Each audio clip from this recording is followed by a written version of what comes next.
价值300万的奔驰 G63跟100万的路虎卫士差距有多大？看完对比，也许你会改变你的想法。虽然他们的价格不在同一个级别，但我觉得他们俩的实力足够放在一起做对比了。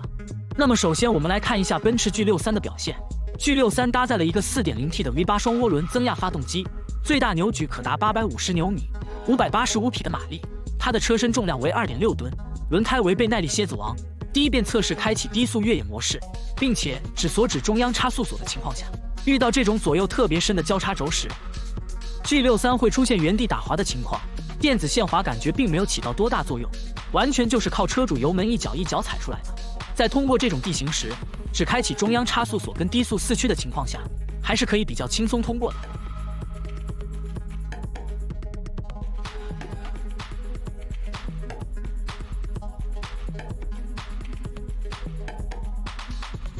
接下来，我们把3把锁全部锁止，并且同时保持低速四驱。在锁止3把锁之后，4个轮子会保持同样的转速，不会像没锁的情况下，阻力小的轮子空转，而阻力大的轮胎不转。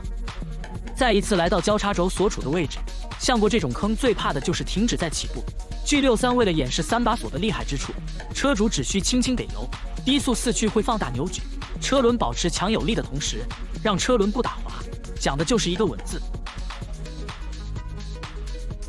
不管吹得再强的电子限滑，在差速锁的面前都完全不值一提。锁止3把锁的 G63， 现在无论什么时候它的4个轮子都会保持转动，只要有一个轮子能够接触地面，那么它就可以脱困。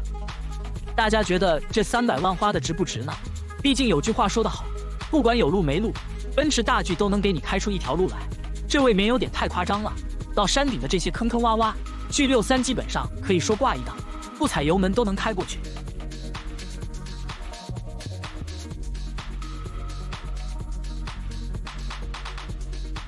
现在轮到路虎卫士登场，卫士搭载了一个 3.0T 的直列6缸发动机，最大马力400匹，峰值扭矩550牛米，轮胎为固特异的 AT 胎。第一把测试同样开启低速四驱，全地形反馈功能调到自动模式，电脑会自动识别现场的路况，自动调节悬架高低跟电子限滑介入的时机。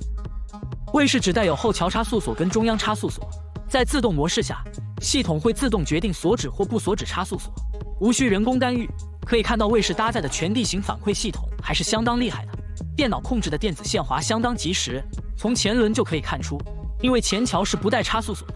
它跟 G63就有点相反，一个极度依赖机械，一个较依赖科技，但花不到一半的价格可以买来差不多的通过能力，路虎卫士的性价比也算是非常高了。第二把同样开启低速四驱，这次把地形模式人工的切换为延时，这时候系统会强制锁止后桥差速锁。我们来看一下不同模式路虎会有怎么样的不同表现。